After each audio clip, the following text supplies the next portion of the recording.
दोस्तों नमस्ते। दोस्तों आज आइए हम लोग प्रेजेंट कंटीन्यूअस टेंस और फ्यूचर कंटीन्यूअस टेंस के बारे में पढ़ते हैं कि फ्यूचर कंटीन्यूअस होता है क्या। देखिए, फ्यूचर मतलब भविष्य में किसी भी काम के जारी होने का जब अनुमान लगाया जाता है तो वहाँ पे फ्यूचर कंटीन्यूअस टेंस होता है। जैसे मतलब जा रहा होगा, खा रहा होगा, सो रहा होगा, जा रहे होंगे, खा रहे होंगे, सो रहे होंगे, पढ़ रहे होंगे, इस तरह का अगर मतलब कोई सेंटेंस आता है तो वो फ्यूचर कंटीन्यूअस टेंस के अंतर्गत आता है। इसमें क्या होता है, भविष्य में किसी कार्य के जारी होने का क्या अनुमान लगाया जाता है कि मतलब अनुमान लगा, लेकिन उसके कार्य के पूरा होने का अनुमान आप नहीं लगा सकते। ये नहीं कह सकते हैं कि वह जा चुका होगा, वो खा लिया होगा, वह पढ़ लिया होगा। तो आइए इसको उदाहरण से हम समझते हैं। इसके स्ट्रक्चर जो होता है, यस लगता है, उसके बाद साइल वी विल या साइल लगती है, उसके बाद बी का यूज किया जाता है, उसके बाद क्या है, वर्ब की फर्स्ट पारा में आईएनजी लगता है, फिर ऑब्जेक्ट लगता है। तो इस तरह के सेंटेंस देखते हैं कि जैसे अब क्या है, Ram Ram will be going to his home. Ram जो है अपने घर जा रहा होगा। ये सेंटेंस किसका इंफॉर्मेशन दे रहा है, राम के बारे में इंफॉर्मेशन दे रहा है कि राम के कार्य के जारी होने का इंफॉर्मेशन दे रहा है कि राम का जो जाने का काम है वो जाने का काम जो है जारी होगा। खाने का या जाने का या पढ़ने का या गाने का या सोने का या लड़ने का या लिखने का या काम करने का, कोई भी काम हो तो उसके जारी होने का अनुमान देता है, मतलब फ्यूचर में वो काम जारी रहा होगा। जैसे राम क्या है, Ram will be going to, मतलब राम जो है क्या है, अपने घर जा रहा होगा। तो यहाँ पे राम क्या है, सब्जेक्ट है, ये विल भी क्या है, हेल्पिंग वर्ब है, ये मेन वर्ब है, मतलब वर्ब की फर्स्ट फॉर्म में आईएनजी जुड़ा है, फिर हिज होम मतलब अपने घर जा रहा है, ऑब्जेक्ट है ये। इसी तरह से देखिए, I will be writing a letter, मैं एक पत्र लिख रहा हूँगा। अब यहाँ पे हो जाएगा मैं एक पत्र लिख रहा हूँगा, इसका मतलब होगा आई सब्जेक्ट है, यहाँ पे क्या आ जाएगा, शैल लगेगा, शैल विल भी होगा, शैल भी हो जाएगा, विल नहीं होता है। आई भी के साथ क्या है, शैल का यूज किया जाता है। राइटिंग ए लेटर मतलब वर्ब की फर्स्ट फॉर्म में आईएनजी, फिर क्या ऑब्जेक्ट, मैं एक पत्र लिख रहा हूँगा, ये शब्द हो जाएगा। तो अगर इस तरह का कोई भी सेंटेंस आता है तो वो भी क्या है, फ्यूचर कंटीन्यूअस टेंस के ही अंतर्गत आता है। जैसे आई के साथ क्या विल भी आएगा, फिर क्या वर्ब की फर्स्ट फॉर्म में आईएनजी, फिर ऑब्जेक्ट आएगा, तो प्रेजेंट का फ्यूचर कंटीन्यूअस टेंस के में आएगा। अब देखिए यहाँ पे जो विलेजर के बारे में बता रहे हैं, ग्रामीण वाले, विल बी डूइंग या एक्सरसाइजिंग योगा, मतलब गांव वाले योगा कर रहे होंगे। मतलब गांव वाले के जो योगा के जो कार्य है उसके बारे में जारी होने का अनुमान बता रहा है कि गांव वाले जो हैं योगा कर रहे होंगे। Villager will be doing exercise yoga, मतलब गांव वाले क्या योगा कर रहे होंगे। तो यहाँ पे देखिए क्या सब्जेक्ट का यूज किया गया है, हेल्पिंग वर्ब विल बी है, फिर क्या होता है डूइंग का या वर्ब की फर्स्ट फॉर्म में आईएनजी, या एक्सरसाइजिंग योगा ऑब्जेक्ट है। इस तरह का अगर इस तरह का कोई भी सेंटेंस आता है तो वो फ्यूचर कंटीन्यूअस टेंस के अंतर्गत आता है।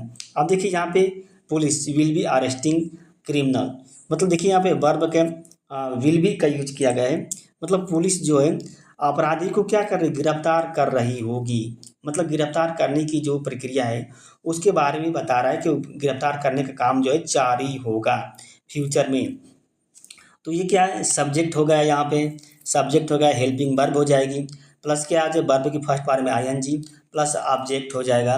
तो ये से इस तरह का जो सेंटेंस है वो फ्यूचर कंटीन्यूअस टेंस के अंतर्गत आते हैं। इस तरह से क्या है, दीज स्टूडेंट, ये विद्यार्थी जो हैं will be appearing in the this exam, मतलब इस एग्ज़ाम में शामिल हो रहे होंगे। ये विद्यार्थी जो है इस एग्ज़ाम में शामिल हो रहे होंगे। तो इसमें देखिए क्या, ये सब्जेक्ट है, ये सब्जेक्ट, उसके बाद विल बी का यूज किया गया है, हेल्पिंग वर्ब है, अपियरिंग का मतलब वर्ब के फर्स्ट फॉर्म में आईएनजी लगा है, ये ऑब्जेक्ट है। तो अगर इस तरह का कोई भी सेंटेंस आता है तो भी फ्यूचर कंटीन्यूअस टेंस के अंतर्गत होता है। अब देखिए यहाँ पे leaders will be doing cremation, cremation means होता है अंतिम दाह संस्कार जो होता है। रतन टाटा जो नेता जो है नेता, विल बी मतलब क्या है, कर रहे होंगे, क्या कर रहे होंगे, डूइंग मतलब कर रहे होंगे अंतिम दाह संस्कार, किसका, जो रतन टाटा है, रतन टाटा के जो अंतिम संस्कार है वे कर रहे होंगे। तो यहाँ पे देखिए क्या है, ये सब्जेक्ट का यूज किया गया है हेल्पिंग वर्ब का, ये वर्ब की फर्स्ट फॉर्म में आईएनजी जुड़ा है, ये ऑब्जेक्ट आ गया है। तो इस तरह का मतलब अगर कोई सेंटेंस आता है जिसमें क्या सब्जेक्ट होता है, हेल्पिंग वर्ब विल भी होती है और वर्ब के फर्स्ट फॉर्म में आईएनजी जुड़ा होता है, प्लस ऑब्जेक्ट होता है, तो वो सेंटेंस जो होता है फ्यूचर कंटीन्यूअस टेंस के अंतर्गत आता है। अब देखिए Ram will not be speaking with anyone.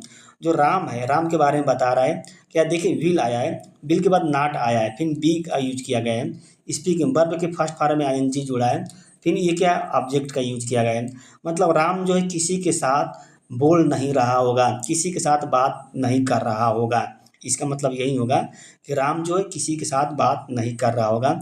तो यहाँ पे क्या सब्जेक्ट लगा है, फिर हेल्पिंग वर्ब लगी है, हेल्पिंग वर्ब, फिर नॉट का यूज किया गया है, बी का यूज किया गया है, फिर वर्ब की फर्स्ट फॉर्म में आईएनजी लगा है, फिर क्या है वर्ब ऑब्जेक्ट लगा है।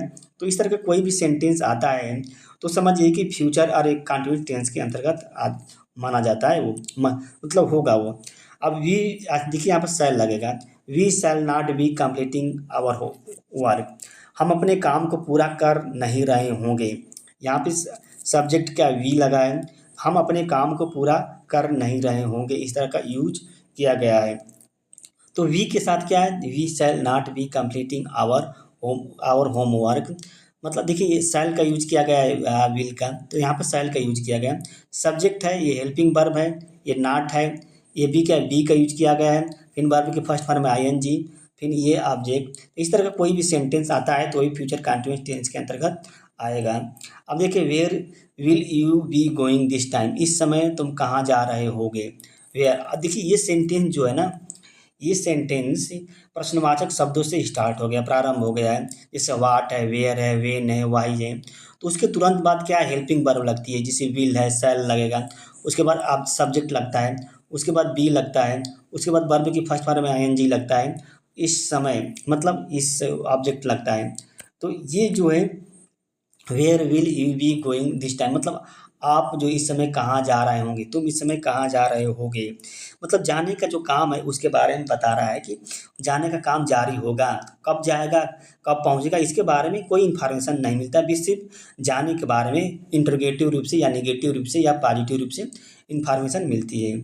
तो देखिए फिर भी अगला सेंटेंस जो है वो भी क्या है, किससे स्टार्ट हुआ है, प्रश्नवाचक इंट्रोगेटिव वर्ड है उससे स्टार्ट हुआ है, उसके बाद क्या है हेल्पिंग वर्ब आ गई है, उसके बाद टीचर, अब सब्जेक्ट आया है, उसके बाद बी का यूज किया गया है, फिर क्या वर्ब के फर्स्ट फॉर्म में आईएनजी लिखा है, फिर ऑब्जेक्ट लिखा है।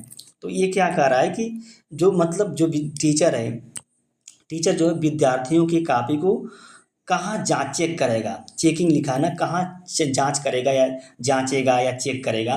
तो अध्यापक जो है विद्यार्थी की कॉपी को कहाँ जाँच रहा होगा, कहाँ जाँच रहा होगा, चेक कर रहा होगा। देखिए विल बी का यूज किया गया है ना, तो कर रहा होगा, सो रहा होगा, पढ़ रहा होगा, गा रहा होगा, दौड़ रहा होगा, तो मतलब कहाँ चेक कर रहा होगा, इसका मतलब यही होगा। अगर इस तरह का सेंटेंस आता है तो भी क्या है फ्यूचर कंटीन्यूअस टेंस के अंतर्गत आता है। अब देखिए यहाँ पे जो है तो वाई विल, अब देखिए ये भी शब्द जो है, ये भी सेंटेंस जो है वाई से स्टार्ट हुआ, यानी कि प्रश्नवाचक शब्दों से स्टार्ट हुआ है।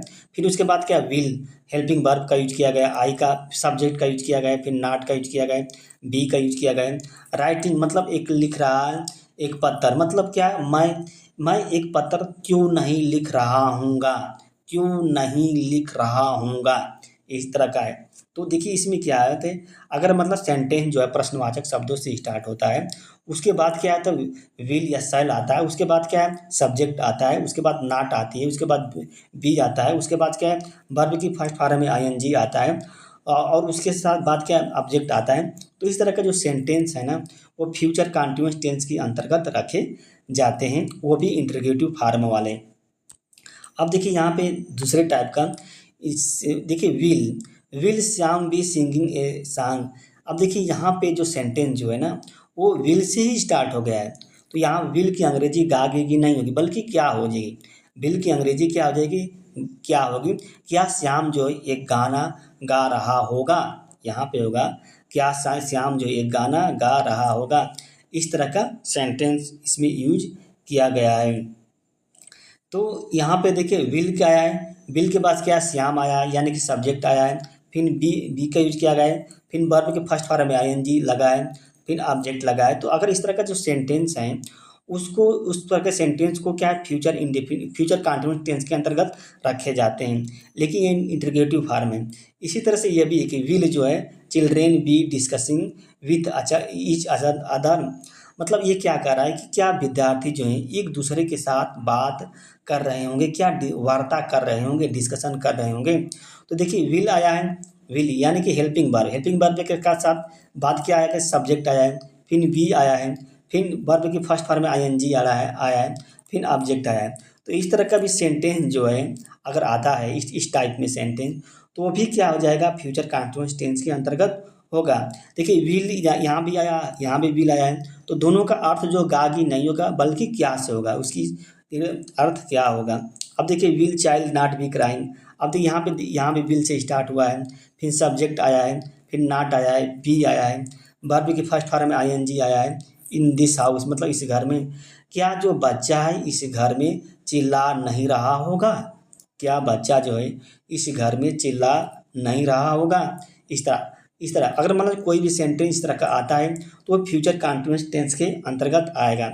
यानी कि क्या हेल्पिंग विल या शैल का यूज किया गया, उसके बाद सब्जेक्ट का यूज किया गया है, उसके बाद नॉट का यूज किया गया है, उसके बाद बी का, उसके बाद वर्ब के फर्स्ट फॉर्म में आईएनजी, उसके बाद ऑब्जेक्ट का, फिर इसी तरह से विल का यूज किया गया है।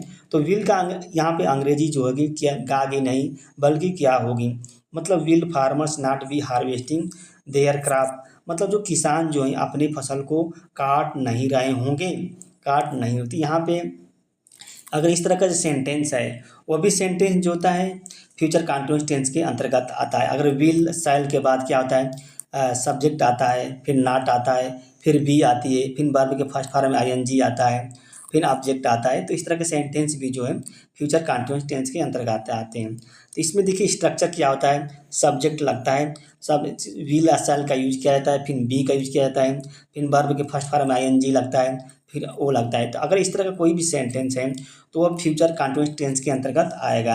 अगर यह निगेटिव सेंटेंस है तो नॉट के साथ क्या, नॉट के बाद बी का यूज किया जाएगा और सेम प्रोसेस वही है, सेम स्ट्रक्चर वही है। अगर मान लें सेंटेंस इंटरोगेटिव है, अगर वह प्रश्नवाचक शब्द से स्टार्ट हुआ है, जैसे वाट है, वेन है, क्वेश्चन वर्ड है, वाट है, वेन है, वाई है, वेन है, तो इस तरह का स्टार्ट हुआ है तो प्रश्न को मतलब क्वेश्चन वर्ड के बाद क्या होता है, हेल्पिंग वर्ब का यूज कर दिया जाता है, विल शैल का यूज किया जाएगा, उसके बाद सब्जेक्ट का यूज किया जाएगा, उसके बाद बी का यूज किया जाएगा, उसके बाद वर्ब की फर्स्ट फॉर्म में आईएनजी लगेगा, वो लगेगा। तो इस तरह का अगर कोई भी सेंटेंस आता है तो वो भी क्या है, फ्यूचर कंटीन्यूअस टेंस के अंतर्गत आता है। ये सेंटेंस जो होता है जो मतलब इंटरोगेटिव फॉर्म है, मतलब फ्यूचर कंटीन्यूअस टेंस का जो इंटरोगेटिव फॉर्म है, उस अगर मान लीजिए ये भी अगर मतलब कोई सेंटेंस है हेल्पिंग वर्ब से ही स्टार्ट हो जाता है, जैसे शैल बी, विल बी, शैल या वेल, शैल या विल से स्टार्ट हो जाता है, उसके बाद सब्जेक्ट आता है, उसके बाद बी आती है, उसके बाद वर्ब के फर्स्ट फॉर्म में आईएनजी आता है। तो इस तरह के जो सेंटेंस जो होते हैं ना वो भी क्या होता है, फ्यूचर कंटीन्यूअस टेंस के ये अंतर्गत आते हैं। इस तरह का जो सेंटेंस है तो या इसकी अंग्रेजी विल या शैल, इसकी अंग्रेजी गागे नहीं होगी बल्कि क्या से शुरू होगी, इसकी अंग्रेजी क्या हो जाएगी, क्या होगा। उसी तरह यहाँ पे शैल अगर नॉट का यूज किया गया है तो सब्जेक्ट के बाद नॉट आ जाता है, फिर वर्ब की बी आता है, बी के बाद वर्ब के फर्स्ट फॉर्म में आईएनजी लग जाता है, फिर ऑब्जेक्ट लगता है। तो यहाँ भी क्या होता है, क्या से शुरू होता है इसकी, यहाँ भी क्या से, यहाँ भी गागे से नहीं होता है। तो अगर इस तरह का कोई भी सेंटेंस होता है तो फ्यूचर कंटीन्यूअस टेंस में इस तरह। देखिए दोस्त कोई भी सेंटेंस है अगर आप उसको पहचान जाते हैं कि कौन से किस टेंस के अंतर्गत है तो उसका अर्थ आप निकाल लेंगे। अगर कोई भी सेंटेंस है उसको पहचान नहीं पाते हैं कि ये सेंटेंस किस सेंटेंस में है तो आप उसका अर्थ नहीं निकाल पाएंगे।